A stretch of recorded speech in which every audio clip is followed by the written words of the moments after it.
You hear some horror stories that, people get feeling hurt and everything, but how did it go for you?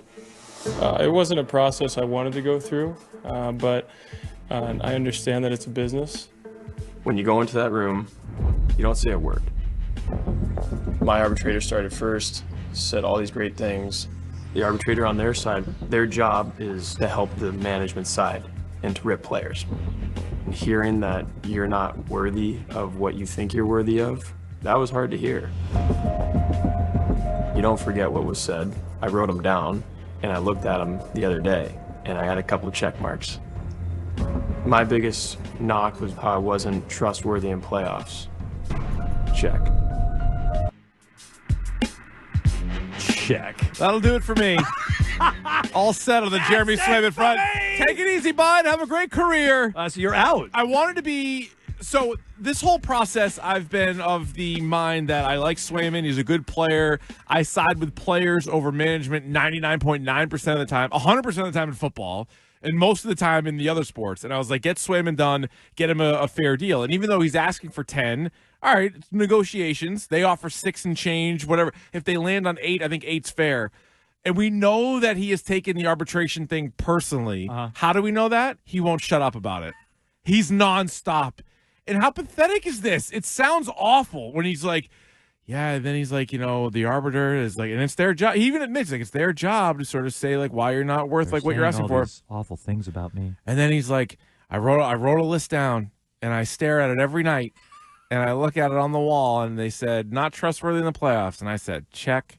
Oh, yeah, when you were skating around with the cup, when was that? When were you, like, you had a good playoff run for a series and a half or whatever it was. Like, let's not go crazy. I'm very sorry to disappoint you. I'm like, very pro Jeremy Swayman, but it's like, how can you be? You beat the Leafs. Everybody beats the Leafs. You beat the Leafs in the playoffs. Yeah, let's count the goalies who have beaten the Leafs in the playoffs. Yeah, like Linus Ullmark never advanced in the postseason, and so Swayman went farther than Linus Ullmark.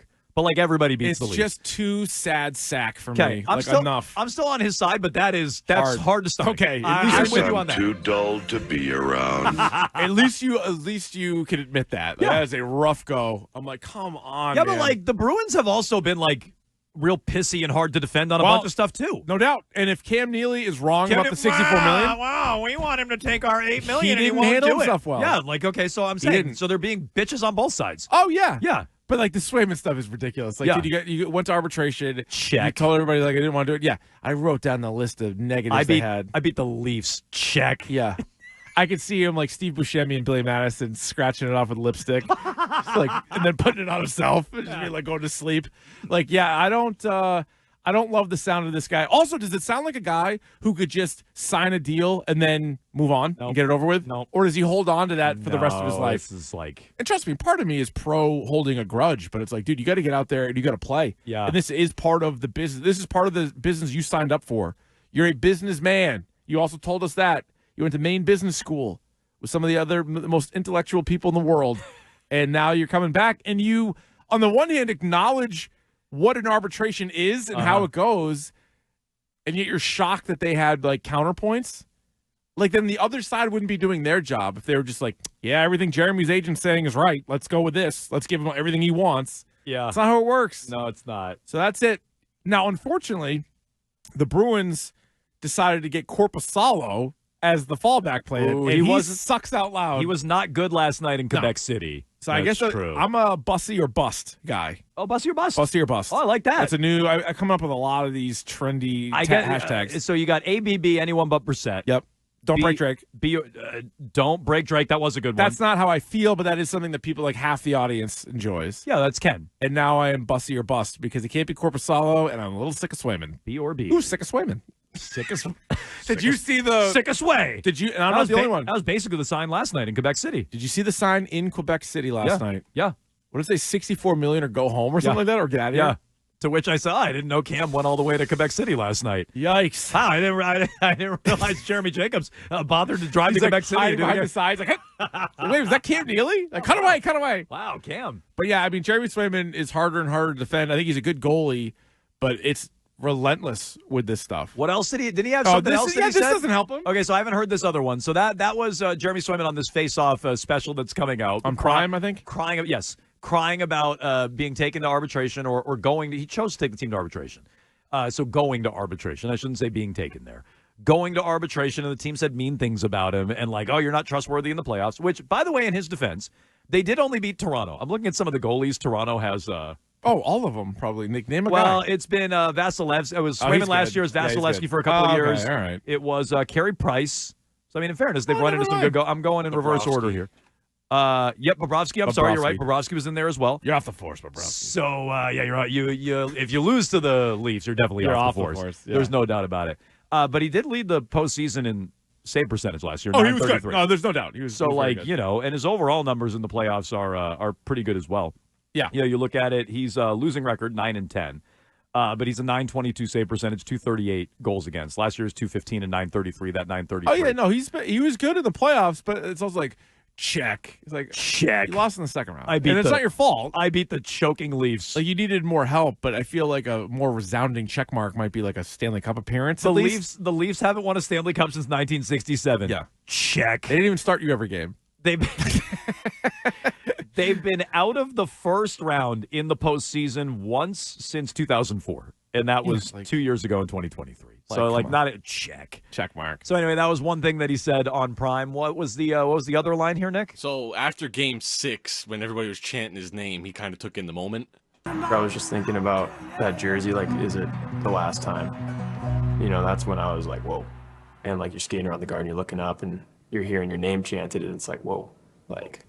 It could be the last time I wear a Bruins jersey, and I know I'm going to do everything in my power to be a Bruin for a long time. As a kid growing up in Alaska, this was in my wildest dreams. Ow, easy. I never want it to end, and I'm just so grateful that the sun's going to rise tomorrow and there's another opportunity. What? Whatever I can do to help this team win, I know everything else will take care of itself. Hey, I don't know if I'm going to play, but at least I'm not dead. If the sun comes up tomorrow, let her pay me. I'm just so grateful that the sun's going to rise tomorrow. And yeah, same, dude. But, like, come on. Skating around and chanting my name after a, first round playoff win. What? You know what we should do? I don't know if I'll ever be back. No, you're out on Swayman. At least the sun's coming up tomorrow. Like an emo Swayman. Like should we do like an emo Swayman kind of thing going on? Has that been done? Is that a bit that's been done before on radio? Like an emo, like Swayman an emo, or like Swayman in his feelings. Jeremy Swayman or The Cure? Who said it? Yeah. I'm with you. On yeah, that. something like that. Like, did Jeremy Swayman say it, or was it some emo? Yeah, The Cure is perfect. Robert Smith, is that who it is?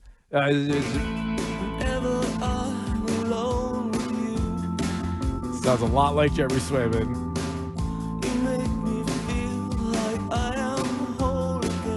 I'm just so grateful that the sun's going to rise tomorrow. And Yeah, Robert Smith. Was it Jeremy Swayman or Robert Smith? Hope the sun comes up tomorrow. This could be the last. I'm going to do whatever I can in my power to be on the team. Well, that's not true. He also said like 6 times through the episode, this could be the last time I put the sweater on. It's like, Well, he called it a Games jersey. only I didn't against want to the jump down Leafs. his throat, but he called it a jersey in the clip you just played. Yeah. Maybe properly referred to it as a Swayman's not sweater. true hockey person, I Yeah, guess. not a hockey guy. yeah. Maybe that's why the Bruins don't want to He pay. exposed himself. Not a hockey guy. Calls a sweater a jersey. What a loser. I don't know what he's even talking about. Probably steps on the B in the dressing But room. listen, I don't know how. I mean, I know you're still Team I Swayman, am. but that is a tough blow there. The stuff coming out of this Prime series. The Bruins have backed themselves into a corner where I think they still need the guy. A Korpisalo season is crazy. Like if Ullmark was still on the team, and I know he has his playoff issues, but I'd be like, all right, spend the money somewhere else. Like Swayman, I don't think he's like, what a mess. Okay, we well, don't let have to shy away from it. There's a contract on the line. I got real sad about it. Like, again, that's hard to defend. He's a baby. But then it's also hard to defend the Bruins not wanting to pay their because, like, what are you going to do? You're not going to have him on the team? So now it's Korpisalo, who sucked last night. My guy, Corpy. He stinks. Your guy, Bussy? Yeah, Bussy or bust. Bussy or bust? What was it? Sickest way? I'm sickest way, Bussy or bust. Korpisalo off my team. Corpustinko. Korpistinko, Yeah. So there you go. So it's just last night. It's Can like we get Tuukka back? this can't help. No. This can't help him. No. That sign shows you there's real frustration, at least up in Yeah. Quebec City. Yeah. You know, on the ramparts up there. There's real frustration about Jeremy Swayman. $64 million or go home. My God.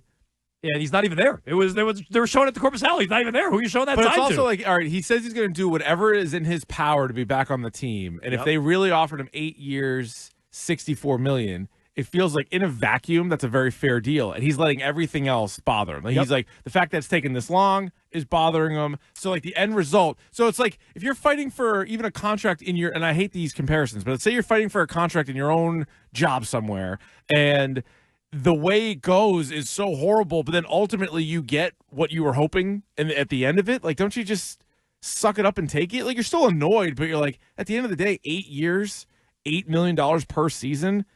If you asked that sad sack skating around the Garden last year, that's what he was going to get. I bet he would have taken it. Yeah, that's true. If you would have asked him then in the middle of that interview, what would you take?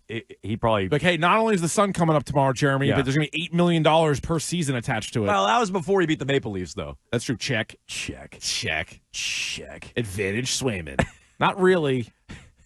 Not so much. Like, what a bummer. Hey, did you bring that girl home from the bar last night? Check. Yeah, check. Yeah, I fell asleep on the couch. Like, all right, well, you got her in the door, though, at least. Yeah, check. Things are going your way. Good point here on the text line, 37937. Does the sun actually rise every day in Alaska? I don't think it does. Famously, it doesn't. There's something called 30 Days of Night, which is a great comic book turned movie where vampires go. Oh. Because there is no sun for a month. Oh, so they can just hang out there? Oh, the vamps? They don't just need wreak havoc. Don't need their daylight rings or anything Doesn't matter. That. No, they're just smoke. They don't have daylight rings. This is like a real vampires. Vampire Diaries. This is real vampires. They have daylight rings of vampires. They go to Alaska. And they're just they can destroy towns. What was wasn't there a De Niro movie? No, but there's a lot of De Niro I'm sorry, Pacino movie where he was Insomnia, wasn't that? Insomnia. Yeah. That was Alaska, right? That was Alaska. Yeah. Sun didn't set. No. This is the opposite of it never rose. The sun never set. The latest season of True Detective was in Alaska, and that just seems like it would mess with you. Yeah. 30 Days of Night. Eesh. How many days a day do you get? There must be a bunch of days with no night. Maybe 30 at some point. The insomnia, probably, yeah. I don't think I'd want that either. No. It sounds like a bad place. I like a real bad place to live. I like all 4 seasons. Yeah. I like days and nights. Yeah. So, yeah, I wouldn't want to go to Alaska. Yeah. But Swayman's not in Alaska. He could be living in Boston. He could be living on the North End, for God's sake. Where is he? We don't know where is he. Having a big pasta meal every night. We don't know where he is. He's AWOL. Could be anywhere. It's true. All I can think of when he's talking about, this could be the last time I pulled the sweater on. I'm sorry, he called it a jersey. Jersey. Last time, right. Is he was real, like, philosophical in the middle of the playoffs. Do you remember that? Oh, yeah. Like, actually, in the middle I do. Of the playoffs, he was, like, getting real philosophical about it, and we all thought it was, like, a weird, like, leadership tactic and, kind of some nonsense, psychiatry psychobabble. But it turns out maybe this is just, he really was wondering because he's still so pissy about his contract. He's so pissy about it. It's hard to defend. I don't like defending it, but I also don't want to be on the Bruins side, who've been real pissy about it as well. And so I'm still with Swayman. The truth is they kind of need each other at this point. I stand with Sway. Keefe, you what? Good Lord, I am sick. #sick of Sway. Sick of Sway. I stand with Sway. Who's right? Who's wrong?